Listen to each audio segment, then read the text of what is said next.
Glory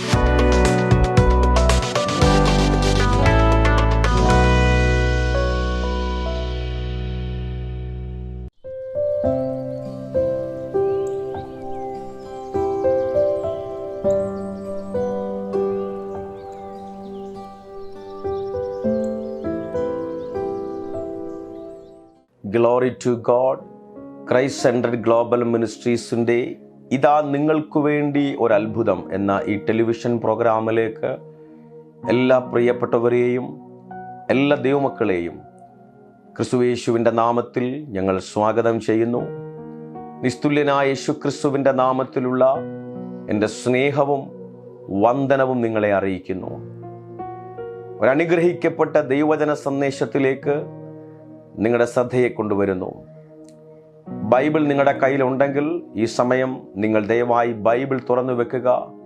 ഈ തിരുവെഴുത്തുകൾ എൻ്റെ കൂടെ ചേർന്ന് നിങ്ങളും ധ്യാനിക്കുക. ദാനിയേൽ പ്രവചന പുസ്തകം 3-ാം അധ്യായം അതിൻ്റെ 14-15 വാക്യങ്ങൾ.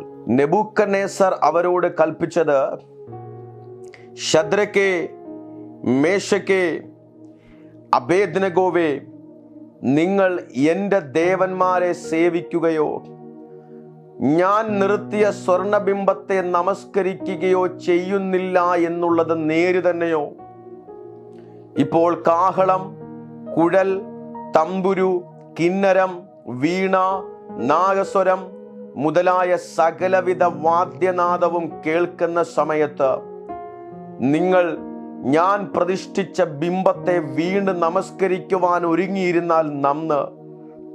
നമസ്കരിക്കാതെ ഇരുന്നാലോ ഈ നാഴികയിൽ തന്നെ നിങ്ങളെ എരിയുന്ന തീച്ചൂളയിൽ ഇട്ടുകളയും. നിങ്ങളെ എൻ്റെ കയ്യിൽ നിന്ന് വിടുവിക്കാവുന്ന ദേവൻ ആര്? നെബൂഖദ്നേസർ രാജാവ് പറയുന്നു, ഞാൻ നിർമ്മിച്ച ബിംബത്തിന്റെ മുമ്പിൽ വീണ് കിടന്നതിനെ നമസ്കരിക്കണം. അങ്ങനെ ചെയ്തില്ലെങ്കിൽ എരിയുന്ന തീച്ചൂളയിൽ നിങ്ങളെ ഇട്ടുകളയും. എൻ്റെ കയ്യിൽ നിന്ന് നിങ്ങളെ ആർക്കും വിടുവിക്കാൻ പറ്റത്തില്ല. നിങ്ങളെ എൻ്റെ കയ്യിൽ നിന്ന് വിടുവിക്കുന്ന ദേവൻ ആര്? ഈ വെല്ലുവിളി, ഈ ചോദ്യം എങ്ങോട്ടാ പോയെന്നറിയാമോ? ഇവർ സേവിക്കുന്ന ശദ്രക്കും മേശക്കും അബേദ്നെഗോവും സേവിക്കുന്ന ജീവനുള്ള ദൈവത്തിന്റെ സന്നിധിയിലേക്കാ ഈ വെല്ലുവിളി എത്തിയത്. നിങ്ങൾ സേവിക്കുന്ന ദൈവം ആർ? ഈ തീയിൽ നിന്നും എൻ്റെ കയ്യിൽ നിന്നും നിങ്ങളെ വിടുവിക്കാൻ കഴിയുന്ന ദൈവം ആര്? ഈ ചോദ്യമെല്ലാം ദൈവത്തിന്റെ സന്നിധിയിലേക്കാ പോകുന്നത് കേട്ടോ. പ്രാർത്ഥിക്കുന്ന ദൈവജനമേ, ദൈവത്തിൽ ആശ്രയിക്കുകയും ദൈവത്തെ വിശ്വസിക്കുകയും ദൈവത്തിൽ പ്രത്യാശ വെക്കുകയും ചെയ്തിരിക്കുന്ന ദൈവജനമേ, നിങ്ങളുടെ മുമ്പിൽ ഉയരുന്ന പല നിന്ദകളും, നിങ്ങളുടെ മുമ്പിൽ ഉയരുന്ന പല ചോദ്യങ്ങളും അത് നിങ്ങളുടേതല്ല, അത് നിങ്ങളുടെ മുമ്പിലല്ല, അത് സ്വർഗസ്ഥനായ ദൈവത്തിന്റെ സന്നിധിയിലാണ് അത് ചെന്ന് നിൽക്കുന്നത്. അതിനെല്ലാം ദൈവം മറുപടി തരാൻ പോവാ. അതിനെല്ലാം കർത്താവ് മറുപടി അയക്കാൻ പോവാ. ഹല്ലേലൂയ. ദാനിയേൽ പ്രവചന പുസ്തകം 3-ാം അധ്യായം 29-ാമത്തെ വാക്യം. ഈ വിധത്തിൽ വിടുവിക്കാൻ കഴിയുന്ന മറ്റൊരു ദൈവവുമില്ലായിക കൊണ്ട് ഏത് ജാതിക്കാരിലും വംശക്കാരിലും ഭാഷക്കാരിലും ആരെങ്കിലും ശദ്രക്കിന്റെയും മേശക്കിന്റെയും അബേദ്നെഗോവിന്റെയും ദൈവത്തിന് വിരോധമായി വല്ല തെറ്റും പറഞ്ഞാൽ അവനെ കഷണം കഷണമായി ശകലിക്കുകയും അവന്റെ വീട് കുപ്പക്കുന്നാക്കുകയും ചെയ്യുമെന്ന് ഞാൻ ഒരു വിധി കൽപ്പിക്കുന്നു. സ്തോത്രം. ഇത് പറഞ്ഞതും നെബൂഖദ്നേസർ എന്ന രാജാവ് തന്നെയാ. 15-ാമത്തെ വാക്യത്തിൽ എൻ്റെ കയ്യിൽ നിന്നും വിടുവിക്കുന്ന ദേവൻ ആരെന്ന് ചോദിച്ച അതേ നെബൂഖദ്നേസറിനെ കൊണ്ട് അതേ അതരത്തിലൂടെ സ്വർഗത്തിലെ ദൈവം മാറ്റി പറയിപ്പിക്കുകയാണ്, ഇതുപോലെ വിടുവിക്കുന്ന വേറെ ഒരു ദൈവവും ഇല്ല. സ്തോത്രം. സംഭവിക്കാൻ പോവുക. വിശ്വസിക്കുന്നവരുടെ മേൽ ഇത് വെളിപ്പെടാൻ പോകുകയാ. ഇപ്പൊ കാണാം, ഇപ്പൊ നീ തകരും. വിശ്വാസത്തിലേക്ക് സ്റ്റെപ്പ് വെച്ചപ്പോ, യേശുവിനെ രക്ഷകനും കർത്താവുമായി സ്വീകരിച്ച് യേശുവിനെ പിൻപറ്റി യേശുവിന്റെ പിന്നാലെ ഇറങ്ങി തിരിച്ചപ്പോൾ, വിശുദ്ധ വേദപുസ്തകവും ചുമന്ന് കർത്താവിന്റെ പിന്നാലെ ഇറങ്ങിയപ്പോൾ, ഒത്തിരി കുറ്റപ്പെടുത്തലുകളും നിന്ദകളും കളിയാക്കലുകളും നിന്റെ മേൽ വന്നില്ലേ? അതെല്ലാം അങ്ങ് കർത്താവിന്റെ സന്നിധിയിലോട്ടാ പോയിരിക്കുന്നേ. ഒത്തിരി പേര് ഇപ്പൊ നീ നശിക്കും, ഇപ്പൊ നീ തകരും, നിന്റെ കുടുംബം തകരും, അവൻ മോശമായ ഏതോ വഴിയിലേക്ക് പോയി, അവൻ നശിക്കുമെന്ന് ഒത്തിരി പേര് പറഞ്ഞ് കാത്തിരിക്കുക. അവര് പറഞ്ഞതെല്ലാം നിനക്കെതിരെയല്ല, അവരുടെ വായിലൂടെ വന്നത് മുഴുവൻ സ്വർഗത്തിലെ ദൈവത്തിന്റെ സന്നിധിയിലാ നിൽക്കുന്നേ. കർത്താവ് നിർബന്ധമുണ്ട്, ആരാണോ പറഞ്ഞത് അടുത്ത ഒരു സീസൺ വെളിപ്പെടും, കാലം ഇതുകൊണ്ട് കഴിയുന്നില്ല, സമയങ്ങൾ ഇതുകൊണ്ട് തീരുന്നില്ല, അടുത്തൊരു ചക്രം തിരിയും, പറഞ്ഞ അതേ ആളുകളെ കൊണ്ട്, അവരുടെ അതേ നാവ് കൊണ്ട് സ്വർഗത്തിലെ ദൈവം മാറ്റി പറയിപ്പിക്കാൻ പോകുകയാണ്. നീ എടുത്ത സ്റ്റെപ്പ് കൃത്യമായിരുന്നു, നീ എടുത്ത സ്റ്റെപ്പ് കൃത്യമായിരുന്നു, നീ തെരഞ്ഞെടുത്ത വഴി സത്യമായിരുന്നു. നീ സേവിക്കുന്ന ദൈവമാണ് ജീവിക്കുന്ന ദൈവം. നീ സേവിക്കുന്ന ദൈവം വിശ്വസ്തനായ ദൈവമാണ്, കരുതുന്ന ദൈവമാണ്, അനുഗ്രഹിക്കുന്ന ദൈവമാണ്, അത്ഭുതങ്ങളുടെ ദൈവമാണ്. ഇതുപോലെ വിടുവിക്കുന്ന ഒരു ദൈവം, ഇതുപോലെ അത്ഭുതങ്ങളെ ചെയ്യുന്ന ഒരു കർത്താവ് വേറെ ഇല്ല എന്ന് അങ്ങനെ പറഞ്ഞവരുടെ അതേ അധരത്തിലൂടെ സ്വർഗത്തിലെ ദൈവം മാറ്റി പറയിപ്പിക്കാൻ പോകുകയാണ്. പക്ഷെ ഈ നിന്നയുടെ ചോദ്യത്തിനും ഇപ്പോൾ അവരെ കൊണ്ട് കർത്താവ് തിരുത്തി പറയിച്ചതിൻ്റെയും ഇടയിൽ ഇവർ കൊടുത്ത ഒരു വിലയുണ്ട്. പ്രാർത്ഥിക്കുന്നവൻ, ദൈവമായുള്ള ബന്ധത്തിൽ നിൽക്കുന്നവൻ വില കൊടുക്കണം, വില കൊടുക്കണം. അനുഗ്രഹത്തിന് റൂട്ടുകളുണ്ട്, അത്ഭുതത്തിന് റൂട്ടുകളുണ്ട്. ഹല്ലേലൂയ. കഴിഞ്ഞ 14 വർഷമായി ദൈവരാജ്യത്തെ ഞാൻ ഉയർത്തുന്നു, യേശുവിന്റെ നാമത്തെ ഉയർത്തുന്നു. പെട്ടെന്നൊരു സുപ്രഭാതത്തിൽ വന്ന് പ്ലാറ്റ്ഫോമിൽ നിൽക്കുന്നതല്ല. കർത്താവ് നടത്തിക്കൊണ്ടുവന്ന ഒത്തിരി സാക്ഷ്യങ്ങളുണ്ട്, സാക്ഷ്യങ്ങളുടെ റൂട്ടുകളുണ്ട്.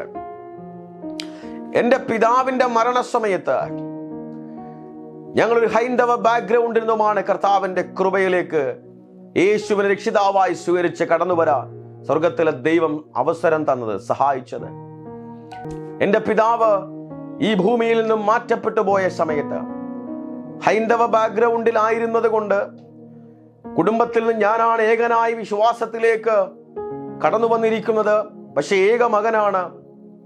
അപ്പൊ ഏക മകൻ എന്ന അളവിൽ ഈ മരണശേഷം ഒരാഴ്ച കാലത്തോളം നിൽക്കുന്ന കർമാനുഷ്ഠാനങ്ങൾ ഒത്തിരിയുണ്ട്. ബന്ധുജനങ്ങളൊക്കെ ചേർന്ന് പ്ലാൻ ചെയ്തു. ഏക മകൻ എന്നളവിൽ ഞാനാ അത് ചെയ്യേണ്ടത്. എനിക്കെന്റെ പിതാവ് വലുതാണ്. ലോകത്തിൽ എനിക്ക് ജന്മം തരാൻ ദൈവമാക്കി വെച്ചെന്റെ പിതാവ് എനിക്ക് വലുതാണ്. പക്ഷെ എനിക്കതിലും വലുതാണ് എൻ്റെ സ്വർഗീയ പിതാവായ ദൈവം. എനിക്കത് ലംഘിച്ചുകൊണ്ട് ഒരു കർമാനുഷ്ഠാനത്തിലേക്ക് പോകാൻ കഴിയത്തില്ല. ഞാൻ എൻ്റെ വീട്ടിൽ നിന്നും ഇറങ്ങുകയാണ്. സംഘടനക്കാരും ബന്ധുജനങ്ങളും ഒക്കെ എനിക്കെതിരായി. ഞാൻ അവിടെ നിന്ന് കായംകുളത്ത് റെയിൽവേ സ്റ്റേഷനിൽ വന്ന് ഒരു ട്രെയിൻ കയറി നേരെ പാലക്കാട്ട് പോയി ഇറങ്ങി. എവിടോട്ട് പോകണം, എന്ത് ചെയ്യണമെന്ന് എനിക്കറിയത്തില്ല. പക്ഷെ ഞാൻ വിശ്വസിച്ച, ഞാൻ സ്വീകരിച്ച വിശ്വാസത്തെയോ പ്രമാണങ്ങളെയോ എനിക്ക് തള്ളിപ്പറയാൻ പറ്റത്തില്ല. വേണമെങ്കിൽ ബന്ധുജനങ്ങളെ പ്രീതിപ്പെടുത്താൻ, സംഘടനയെ പ്രീതിപ്പെടുത്താൻ അവർ പറയുന്നത് കേട്ട് അനുസരിച്ച് എനിക്ക് അവിടെ നിൽക്കാം. പക്ഷെ ഞാൻ എൻ്റെ കർത്താവിൻ്റെ ഹൃദയത്തിൽ നിന്നും, വിശ്വാസത്തിൽ, ദൈവമുള്ള ബന്ധത്തിൽ നിന്ന്, ദൈവിക വ്യവസ്ഥയിൽ, പ്രമാണങ്ങളിൽ നിന്ന് ബഹുദൂരത്തോളം ഞാൻ മാറിപ്പോകുകയാ. എനിക്കത് വേണ്ട, എനിക്ക് നഷ്ടപ്പെടുത്താൻ, എനിക്ക് കൃപ നഷ്ടപ്പെടുത്താൻ പറ്റത്തില്ല. താൽക്കാലികമായ കാര്യങ്ങൾ നോക്കി ദൈവത്തെ തള്ളിപ്പറയല്ലേ. താൽക്കാലികമായ ഈ അവസരങ്ങൾക്ക് വേണ്ടിയും നന്മകളും കണ്ടുകൊണ്ട് കർത്താവിനെ തള്ളിപ്പറയല്ലേ. അതൊരു വലിയ പരാജയമായി തീരും. എന്നാൽ ദൈവനാമത്തിനു വേണ്ടി നിന്ന് സഹിച്ചിട്ടുണ്ടെങ്കിൽ, വില കൊടുത്തിട്ടുണ്ടെങ്കിൽ, ഇതിന്റെ ഒരു പകരം ഒരു കാലം കർത്താവ് ഒരുക്കിയിട്ടുണ്ട്. ഒരു ചക്രം തിരിയും, നിന്നെ അനുഗ്രഹിക്കും. നിന്നെ പലയിടങ്ങളും ദൈവം മറുപടിയാക്കിയിരിക്കും. അത് നിശ്ചയമായി സംഭവിക്കും. പക്ഷെ ഒരു വില കൊടുക്കണം. ഹല്ലേലൂയ. പാലക്കാട്ട് പോയി ഇറങ്ങി. അവിടെ എനിക്ക് പരിചയമുള്ള ഒരു സഹോദരനുണ്ട്. അവർ വിശ്വാസത്തിലൊന്നുമല്ല. തിരുവനന്തപുരത്ത് വെച്ച് ഞാൻ വഴിയിൽ വെച്ച് സുവിശേഷം പറഞ്ഞ ഒരാളാണ്. അപ്പൊ അദ്ദേഹത്തിന്റെ ഫോൺ നമ്പർ എൻ്റെ കയ്യിലുണ്ട്. ഞാൻ അദ്ദേഹത്തെ ഫോൺ ചെയ്തു. അദ്ദേഹം ഒരു തയ്യൽക്കാരനാണ്. അദ്ദേഹം ഒരു പഴയ സൈക്കിളിൽ വന്ന് എന്നെ അതിൽ കയറ്റി ഒരു വയലിന്റെ നടുവിലൂടെ അദ്ദേഹത്തിന് ഒരു കൊച്ചു കുടില അവിടെ കൊണ്ടുപോയി. അദ്ദേഹത്തിന് ഭാര്യയുണ്ട്, മക്കളില്ല. അതിനകത്തെല്ലാം ഇങ്ങനെ അവർ സേവിക്കുന്ന, അവർ വിശ്വസിക്കുന്ന ദൈവങ്ങൾ എന്ന് പറയുന്നതിന്റെ ഒക്കെ പടങ്ങളൊക്കെ ഇങ്ങനെ നിരത്തി വെച്ചിരിക്കുക. ഞാൻ അവിടെ ഇരുന്ന് അവരോട് സുവിശേഷം പറഞ്ഞു. 1 മണിക്കൂർ അവർക്ക് വേണ്ടി പ്രാർത്ഥിച്ചു. മറുവശത്തെ നാട്ടിൽ എൻ്റെ പിതാവിന്റെ ചിത പൂർണ്ണമായും എരിഞ്ഞു തീർന്നിട്ടില്ല. അവിടെയൊക്കെ കർത്താവിനെ അസാധാരണമായ ബലത്തിൽ നിർത്തി. അവിടെ ഒന്നും ഈ വിശ്വാസത്തെയോ ഈ പ്രമാണത്തെയോ തള്ളിപ്പറയാൻ എൻ്റെ ദൈവം എന്നെ അനുവദിച്ചില്ല. ആ കുടുംബം യേശുവിനെ രക്ഷിതാവും കർത്താവുമായി സ്വീകരിച്ചു. എങ്ങോട്ട് പോകണമെന്ന് എനിക്കറിയത്തില്ല. ഒത്തിരി നിന്ന വഹിച്ച സമയം. കയ്യിൽ പണമില്ല, യാത്ര ചെയ്യാൻ, ഭക്ഷണം കഴിക്കാൻ പണമില്ല. എല്ലാവരുടെയും മുമ്പിൽ ഞാൻ കൊള്ളരുതാത്തവനാ, തകർന്നവനാ. കുടുംബങ്ങളിൽ ഫംഗ്ഷനുകൾ വന്നാൽ എന്നെ വിളിക്കത്തില്ല. എല്ലാവരും അകറ്റി നിർത്തിയിരിക്കുക. ഒരു നികൃഷ്ടമായ എന്തോ ഒന്നിനെ പോലെ എല്ലാവരും മാറ്റി നിർത്തിയിരിക്കുകയാ. ദൈവമാർക്കും കടക്കാരനല്ല.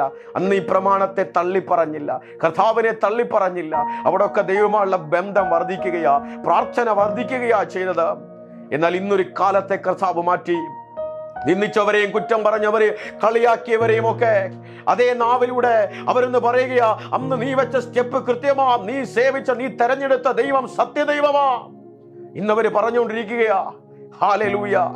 അതിലൊത്തിരി കുറ്റം പറയുകയും കളിയാക്കുകയും ഒക്കെ ഒത്തിരി പേരെ എൻ്റെ കൈ കൊണ്ട് തന്നെ കർത്താവ് സ്നാനപ്പെടുത്തി. ഈ ദൈവം വിശ്വസ്തനാണ്. ഇതാ രാജാവിന്റെ വെല്ലുവിളിയുടെ മുമ്പിൽ ഇവർ കീഴ്പ്പെട്ടില്ല. രാജാവിന്റെ വെല്ലുവിളിയുടെ മുമ്പിൽ ഇവർ മുട്ടുമടക്കിയില്ല. കാരണം ഇവർ ദൈവത്തിന്റെ സന്നിധിയിൽ മുട്ടുമടക്കുന്നവനാ. ദൈവത്തിന്റെ സന്നിധിയിൽ മുഴങ്കാൽ മടക്കുന്നവൻ പ്രലോഭനങ്ങളുടെ മുമ്പിലോ, വെല്ലുവിളിയുടെ മുമ്പിലോ, ഭീഷണിയുടെ മുമ്പിലോ, നിന്ദയുടെ മുമ്പിലോ, ഒരു പ്രശ്നങ്ങളുടെ മുമ്പിലോ മുട്ട് മടക്കത്തില്ല, മുട്ട് മടക്കാൻ പറ്റത്തില്ല. ഹല്ലേലൂയ. അപ്പോൾ വന്ന പ്രശ്നം പതിവിലും വീര്യമുള്ളതാ. പതിവിൽ കത്തിക്കുന്നതിലും 7 മടങ്ങ് ശക്തിയോടെ തീ പിടിപ്പിച്ചു, ചൂട് പിടിപ്പിച്ചു. സ്തോത്രം. ഹല്ലേലൂയ. അതിന്റെ 19-ാമത്തെ വാക്യം.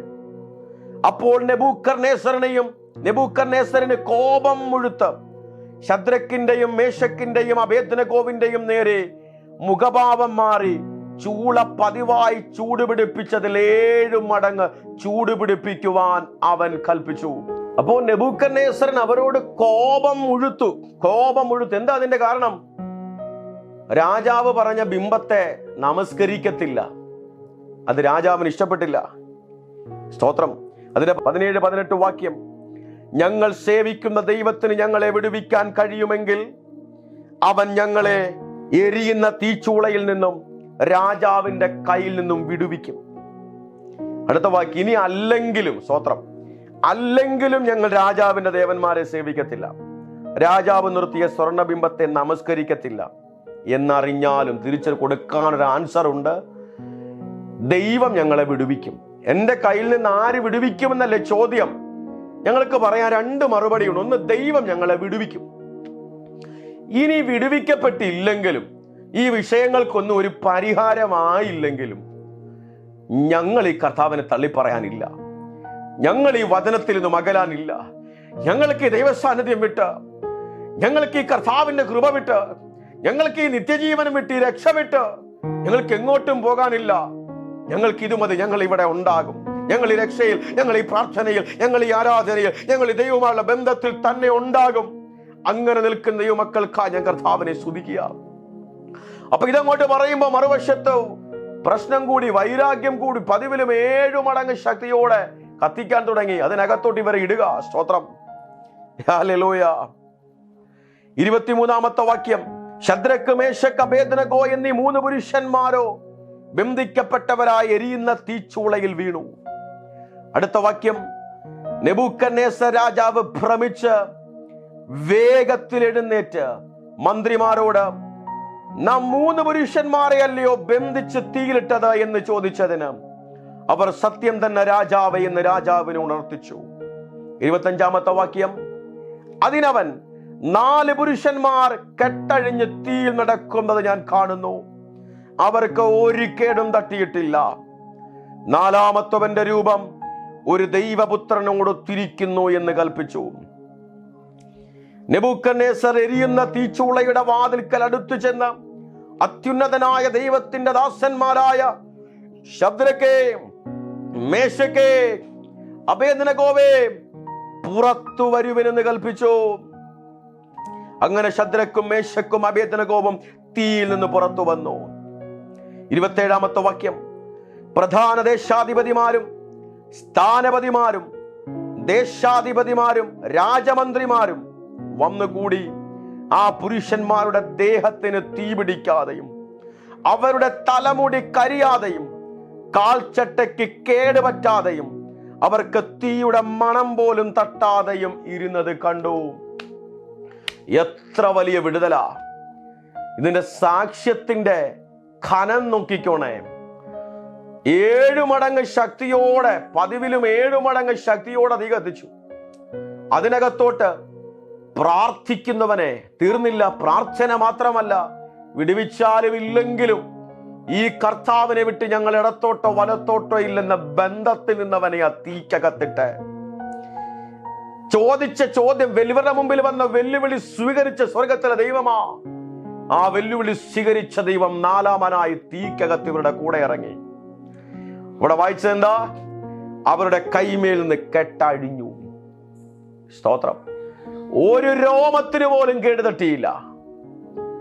അതല്ല, തീയുടെ മണം പോലും അവർ കേട്ടിട്ടില്ല. അടുത്തു വന്ന് മണത്ത് നോക്കി, കേടുപറ്റിയില്ല, കരിഞ്ഞില്ല, ചാരമായില്ല. ഇനി തീയുടെ തുറയും 7 മടങ്ങ് ശക്തിയോടെ കത്തുന്ന തീയിലൂടെ കയറി വന്നതല്ലേ, തീയുടെ മണമെങ്കിലും കാണാതിരിക്കത്തില്ല. എങ്ങനെയൊക്കെ നോക്കിയിട്ട് സ്മെല്ല് ചെയ്തിട്ടും തീയുടെ മണം വരുന്നില്ല. അഭിഷേകത്തിന്റെ മണമുള്ളവന്റെ മേൽ തീയുടെ മണം വരുത്തില്ല. ലോകത്തിന്റെ തീയുടെ മണം വരുത്തില്ല. അവന്റെ മേൽ സ്വർഗീയ തീയുടെ മണമാണ് വെളിപ്പെട്ടുകൊണ്ടിരിക്കുന്നത്. ഓ ഹല്ലേലൂയ! അവിടെ നിന്നുകൊണ്ട് ഞാൻ ആത്മാവിൽ പ്രവചിക്കുന്നു, തീയുടെ മണം പോലും തട്ടാതെ, ഒരു കേടും തട്ടാതെ, ഒരു രോമത്തിന് പോലും കേട് തട്ടാതെ, ഇങ്ങനെ ഒരു പ്രശ്നം വന്നോ എന്ന് തോന്നാത്ത അളവിൽ, ആർക്കും പിടികിട്ടാത്ത അളവിൽ, നിനക്ക് പോലും ഇങ്ങനൊരു പ്രശ്നത്തിലൂടെ കയറി ഇറങ്ങിയ ആളാണോ ഞാനെന്ന് വിശ്വസിക്കാൻ പറ്റാത്ത നിലകളിൽ സ്വർഗത്തിലെ ദൈവം നിങ്ങളെ സൂക്ഷിക്കാൻ പോവാ. കർത്താവ് നിങ്ങളെ വെളിയിൽ കൊണ്ടുവരാൻ പോവാ. ഞാൻ നിങ്ങൾക്ക് വേണ്ടി പ്രാർത്ഥിക്കാൻ പോവുകയാണ്. എല്ലാ കണ്ണുകളും കർത്താവിന്റെ സന്നിധിയിൽ അടയട്ടെ. മഹാദൈവമേ, സ്വർഗസ്ഥനായ ഞങ്ങളുടെ പിതാവേ, യേശു ക്രിസ്തുവിന്റെ അധികാരമുള്ള നാമം ചൊല്ലി എന്നെ കേൾക്കുന്ന ഞങ്ങളുടെ ജനത്തെ ഞാൻ അനുഗ്രഹിക്കുകയാണ്. അനുഗ്രഹത്തിന് വിലയുണ്ട്. വില കൊടുക്കുന്നവനെ മാനിക്കും. സാഹചര്യങ്ങളിൽ വിശ്വാസത്തെയോ വിശ്വാസ പ്രമാണങ്ങളെയോ ദൈവത്തെയോ തള്ളിപ്പറയാതെ ദൈവമായുള്ള ബന്ധത്തിൽ വർദ്ധിച്ചു വരുന്നതിന്റെ ജനത്തിനായി സ്തോത്രം ചെയ്യുന്നു. സ്വർഗത്തിലെ ദൈവം ഇവരെ മാനിക്കും. യഹൂദ ഗോത്രത്തിന്റെ സിംഹം നിനക്ക് വേണ്ടി മയങ്ങാതെ ഉറങ്ങാതെ ജാഗരിച്ചു കൊണ്ടിരിക്കുകയാ. ഞാൻ കാണുന്നത് ഒരു വലിയ തീയുടെ ഒരു ബൗണ്ടറി, ഒരു വലിയ തീയുടെ ഒരു ബൗണ്ടറി. ഒരു ദുഷ്ടമൃഗത്തിനും അതിനകത്തോട്ട് കയറാൻ പറ്റുന്നില്ല. എന്നാൽ യഹൂദ ഗോത്രത്തിന്റെ സിംഹമായവൻ, the lion of Judah, ആ തീക്കകത്തിറങ്ങി നിൽക്കുകയാ. ആ തീക്കകത്തിറങ്ങി നിൽക്കുകയാ. വെന്ത് ചാരമാകുന്നില്ല, കരിയുന്നില്ല. നിങ്ങളെ സൂക്ഷിക്കാൻ 4-മൻ ഇറങ്ങുകയാ. പ്രശ്നത്തിന്റെ തീക്കകത്ത് 4-മൻ ഇറങ്ങുകയാ. ഒന്നിനും നിങ്ങളെ നശിപ്പിക്കാൻ പറ്റത്തില്ല. പിതാവേ, ഞങ്ങളുടെ വിശ്വസതയ്ക്കായി നന്ദി പറയുന്നു. ക്യാൻസറുകൾ കരിയട്ടെ, ട്യൂമറുകൾ കരിയട്ടെ, എല്ലാ സ്കിൻ ഡിസീസുകൾ, എല്ലാ അലർജികൾ യേശുവിന്റെ അധികാരമുള്ള നാമത്തിൽ ഹീലാകട്ടെ. ലങ്സിൽ ക്യാൻസർ വന്ന് ഭാരത്തിലിരിക്കുന്ന ഒരു വ്യക്തി ദൈവശബ്ദം കേൾക്കുന്നുണ്ട്. ഒരു കേടും തട്ടാതെ സ്വർഗത്തിലെ ദൈവം നിങ്ങളെ വെളിയിൽ കൊണ്ടുവരാൻ പോകുകയാണ്. യേശുവിന്റെ അധികാരമുള്ള നാമത്തിൽ ഇപ്പോൾ ഇവർ സൗഖ്യമാകട്ടെ. എല്ലാ രോഗബന്ധനങ്ങൾ അഴിയട്ടെ. ഒരു കേടും തട്ടാതെ, ഒരു കേടും തട്ടാതെ, ഒരു കേടും തട്ടാതെ. സ്വർഗത്തിലെ ദൈവമേ, അവിടുന്ന് ജനത്തെ വെളിയിൽ കൊണ്ടുവരാൻ പോകുന്നതിനായി സ്തോത്രം ചെയ്യുന്നു. ഇവർ വലിയ സാക്ഷിയാകും. ഇവരെ നിന്ദിച്ചവർ, കുറ്റം പറഞ്ഞവർ, കളിയാക്കിയവരെല്ലാം ഇവർ സാക്ഷ്യം പുറത്തു വരും. കർത്താവിന്റെ വിശ്വസതയ്ക്കായി സ്തോത്രം. അത്ഭുത വിടുതലയച്ചതിനായി സ്തോത്രം. അനുഗ്രഹിച്ച് പ്രാർത്ഥിക്കുന്നു. യേശുവിന്റെ നാമത്തിൽ തന്നെ പിതാവേ. ആമേൻ, ആമേൻ, ആമേൻ. ദൈവം എല്ലാവരെയും ധാരാളമായി അനുഗ്രഹിക്കട്ടെ. ആമേൻ.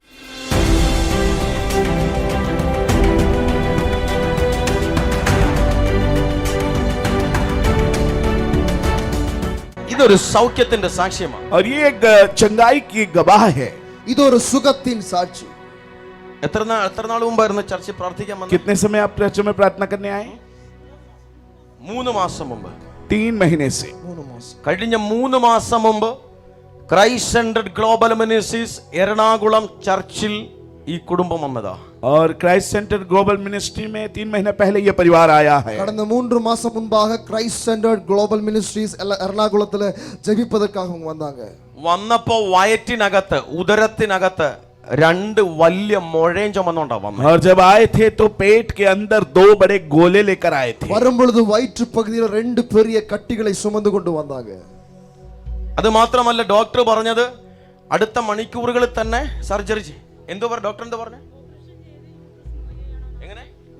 യൂട്രസ് മൂവ് ചെയ്യണമെന്ന് പറഞ്ഞു. പെട്ടെന്ന് എപ്പ ചെയ്യണമെന്ന് പറഞ്ഞു? ഓപ്പറേഷൻ ഉടനെ തന്നെ ചെയ്യണമെന്ന് പറഞ്ഞു. कब कहा था? डॉक्टर ने कहा था तुरंत से ऑपरेशन करके यूट्रस को रिमूव करना, निकालना पड़ेगा. டாக்டர் சொன்னாங்க உடனடியாக யூட்ரஸ் ஆபரேஷன் பண்ணி எடுக்கணும்னு சொல்லி. കാരണം ഈ മുഴ എടുത്ത് മാറ്റാൻ പറ്റത്തില്ല, അതുകൊണ്ട് യൂട്രസ് റിമൂവ് ചെയ്യണം. और क्योंकि ये जो बड़े गांठ है उसको नहीं निकाल के फेंक सकते, इसलिए यूट्रस ही निकालना पड़ेगा. डॉक्टर ने कहा கட்டி எடுத்து மாற்ற முடியாது, அதனால யூட்ரஸ் ஃபுல்லாவே எடுத்து மாற்றணும்னு சொல்லி டாக்டர் சொல்லிட்டாங்க. പക്ഷെ ഇവർക്ക് വേണ്ടി പ്രാർത്ഥിച്ചപ്പോൾ പരിശുദ്ധാത്മാ ഇവരോട് പറഞ്ഞു. लेकिन इनके लिए जब प्रार्थना किया पवित्र आत्मा ने इनसे कहा. இவர்களுக்காக ஜெபித்த பொழுது பரிசுத்த ஆவியானவர் இப்பிரகாரமாக சொன்னார். എന്തോ പരിശുദ്ധാത്മാ പറഞ്ഞേ? क्या बोला पवित्र आत्मा ने? ചൊട്ടി ചുരുങ്ങി പോകുന്ന ദേവദാസൻ പറഞ്ഞു. ശ്രീത്ത ഭാഷ ചൊട്ടി പോകുന്നു പറഞ്ഞു. ഓപ്പറേഷൻ വേണ്ട, ഓപ്പറേഷൻ വേണ്ട, ऑपरेशन नहीं चाहिए, वो अपने आप सूख जाएगा बोला. ഓപ്പറേഷൻ വേണ്ട. പ്രാർത്ഥിച്ചപ്പോൾ പരിശുദ്ധാത്മാ പറഞ്ഞു ഓപ്പറേഷൻ വേണ്ടി വരത്തില്ല, കത്തി തൊടേണ്ടി വരത്തില്ല, മുഴ ചുരുങ്ങി പോകുള്ളൂ. और प्रार्थना करते समय पवित्र आत्मा ने कहा कि ऑपरेशन करने की जरूरत नहीं, छुरी लगाने की जरूरत नहीं, वो गांठ जो है अपने आप सिकुड़ जाएगा. ஜெபிக்கும் போது தேவ ஆவியானவர் இப்பிரகாரமாக சொன்னார், ஆபரேஷனுடைய தேவை வராது, கட்டி சுருங்கி போகும் என்று ஆண்டவர் சொன்னார். ഒരാൾക്ക് കൈ കൊടുത്തു പറ, മുഴ ചുരുങ്ങിക്കോളും, നീ നിൽക്കും. और एक व्यक्ति को हाथ पकड़कर कहें गांठ सूख जाएगा, आप ठहरे रहोगे. ஒருத்தர் கரங்களை கொடுத்து சொல்லுங்க, கட்டி சுருங்கி போயிரும், நீ நல்லாங்க இருப்பீங்க. നീ ചുരുങ്ങത്തില്ല, കട്ടി ചുരുങ്ങി പൊക്കോളും. और तू नहीं सूखेगा, वो गांठ जो है सूख जाएगा. நீங்க சுருங்க போவதில்லை, கட்டி சுருங்கி போகிறோம். അത് കഴിഞ്ഞു പോയി സ്കാൻ ചെയ്തു. उसके बाद जाकर स्कैन किया. அது முடிந்து அவங்க ஸ்கேன் பண்ணாங்க. എവിടാ സ്കാൻ ചെയ്തേ? कहां पर स्कैन किया?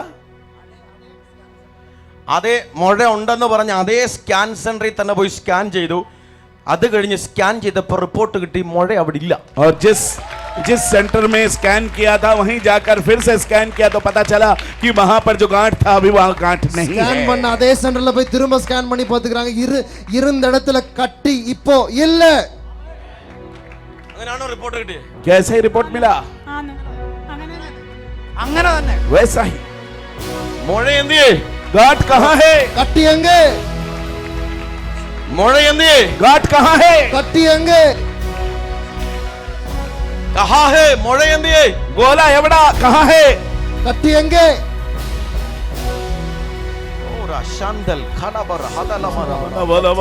പ്രവചനത്തിന്റെ മൂർച്ച, പ്രവചനത്തിന്റെ തീ, പ്രവചനത്തിന്റെ വാള് ഇന്ന് രാത്രി ചിലതിനെ കാണാൻ പറ്റാത്തതുപോലെ മുറിച്ചു കളയാൻ പോകുകയാ. भविष्यवाणी की धार, भविष्यवाणी की चाकू, भविष्यवाणी के वो तेज कुछ लोग नहीं देख पाएंगे, वो उसे चीर रहा है. தீர்க்க தரிசனத்தின் பட்டயம், தீர்க்க தரிசனத்தின் கூர்மை, தீர்க்க தரிசனத்தின் அக்கினி சிலவற்றை கிழித்து போட போகிறது.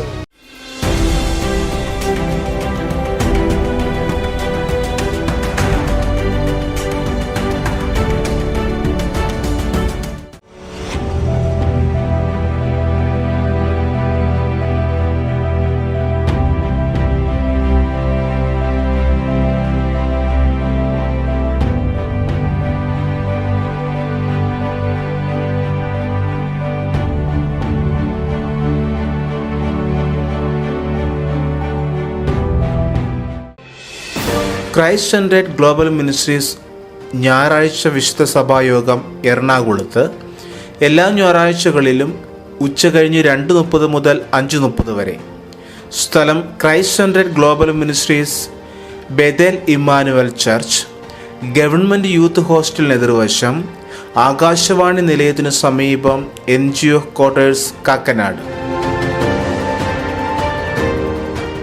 ക്രൈസ്റ്റ് സെൻട്രൽ ഗ്ലോബൽ മിനിസ്ട്രീസിൻ്റെ ഞായറാഴ്ച വിശുദ്ധ സഭായോഗം മാവേലിക്കരയിൽ എല്ലാ ഞായറാഴ്ചയും 10 മണി മുതൽ 12:30 വരെ, YMCA hall, Buddha junction, Mavelikkara.